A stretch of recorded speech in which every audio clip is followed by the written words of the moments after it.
Eki dulu atau kompres dulu? Dua prosesor ini akan sangat berpengaruh ketika urutannya diubah. Apa bedanya? Simak video ini.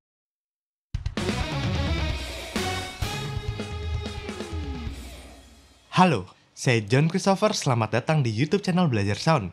Hari ini saya akan membahas Eki dulu atau kompres dulu. Maksudnya adalah kapan kita bisa meletakkan Eki di depan kompresor dan kapan kita bisa meletakkan kompresor di depan Eki. Ketika track yang akan kita proses bunyinya kotor, banyak resonans dan segala macam, kita akan menggunakan Eki dulu untuk membersihkan frekuensi-frekuensi yang tidak kita inginkan. Baru kita kompres sesuai kebutuhan. Sebaliknya, kalau suaranya dinamiknya terlalu naik turun, kita bisa kompres dulu, baru kita Eki. Apa bedanya? Kita langsung ke komputer. Nah, teman-teman, kita udah di DAW sekarang. Untuk alasan mengapa kita Eki duluan, biasanya adalah bunyi atau track yang kita ingin gunakan masih kotor. Nah, resonansi tersebut bisa membuat kerja kompresor menjadi pincang. Nah, kita coba dengar, saya ada track drum di sini.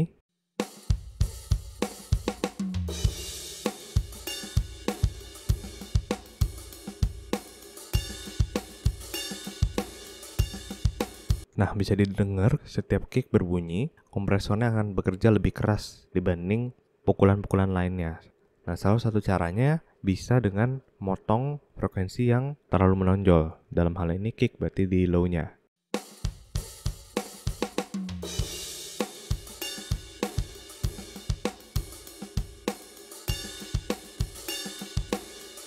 Nah, kalau tadi didengar, kompresinya udah lebih rata reduction-nya.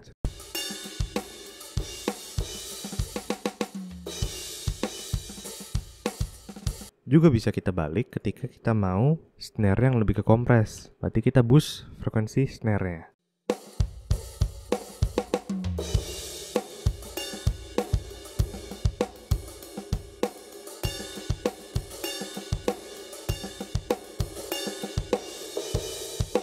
Nah, dengan boost seperti ini, maka kompresor lebih mendengar bunyi snare, sehingga itulah yang akan dikompres lebih kuat.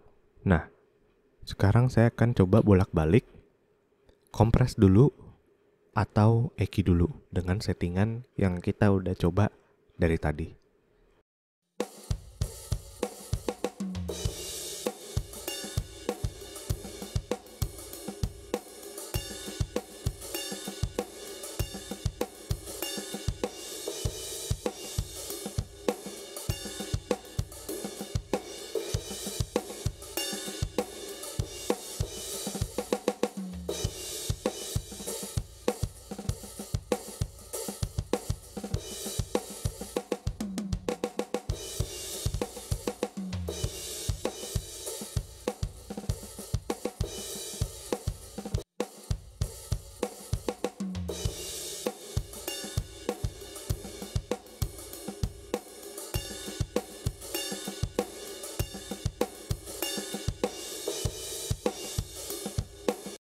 Teman-teman bisa dengar bedanya ketika dikompres dulu dan di Eki dulu.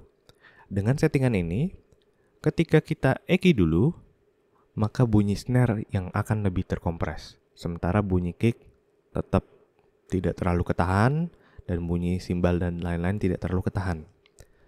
Namun ketika kita tukar, kita urutannya, kita kompres dulu, baru kita Eki, kicknya jadi ketahan, snare ketahan, semua ketahan, tapi bunyi snare jadi dominan karena ada boost di Eki di frekuensi sekitar 500-an. Nah, jadi itu penting untuk tahu dan memahami bahwa urutan itu punya dampak yang signifikan. Jadi kembali ke tujuannya dulu. Mau kompres dulu atau Eki dulu? Saya ada track bass, kita coba. Sekarang kita akan coba untuk track bass, kompres dulu baru di Eki. Biasanya track bass ini lebih dinamik. Sementara untuk mixingan pop rock, biasanya kita butuh bass fondasi yang stabil dengan level yang kurang lebih sama di semua permainannya. Untuk itu kita akan gunakan kompresor duluan.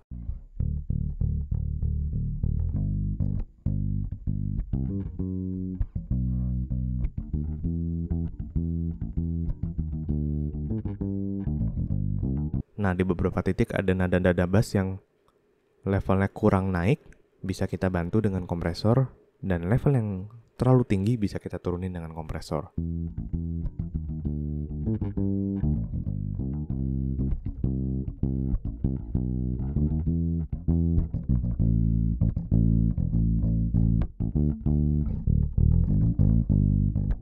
Nah, kurang lebih levelnya udah lebih aman dan udah lebih stabil. Nah, kita coba Eki sekarang.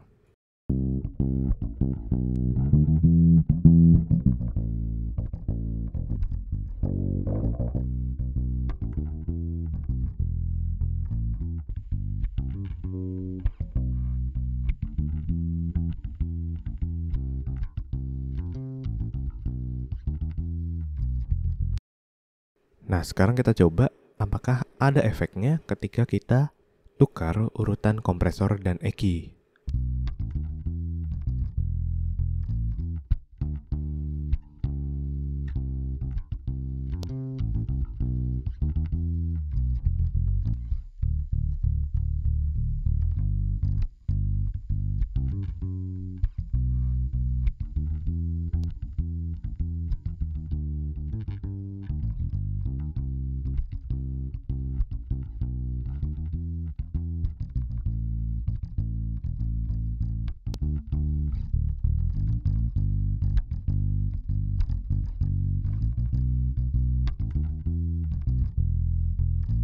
Nah, ketika kita kompres dulu baru Eki, maka apa yang kita Eki tidak akan berubah. Maksudnya adalah ketika kita memberi potongan sebesar 15 dB, maka yang kita dengar akan tetap 15 dB. Namun, ketika Eki tersebut 15 dB, lalu kita kompres, maka yang kita dengar sebenarnya tidak akan 15 dB lagi. Karena sudah terkompres, bisa jadi potongannya menjadi hanya 10 dB atau 6 dB, tergantung kompresnya.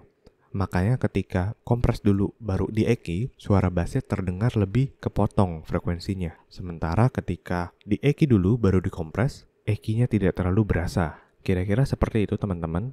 Ketika kita memilih untuk Eki dulu atau kompres dulu, perlu kita lihat kebutuhan dari track tersebut. Apakah dynamic range-nya terlalu loncat-loncat, naik turun? Jika iya, maka perlu dikompres dulu. Apakah frekuensinya banyak resonance atau ada frekuensi build up yang menonjol? Jika iya, Eki dulu. Nah, sekian pembahasan video hari ini. Sampai jumpa di video selanjutnya. Terima kasih.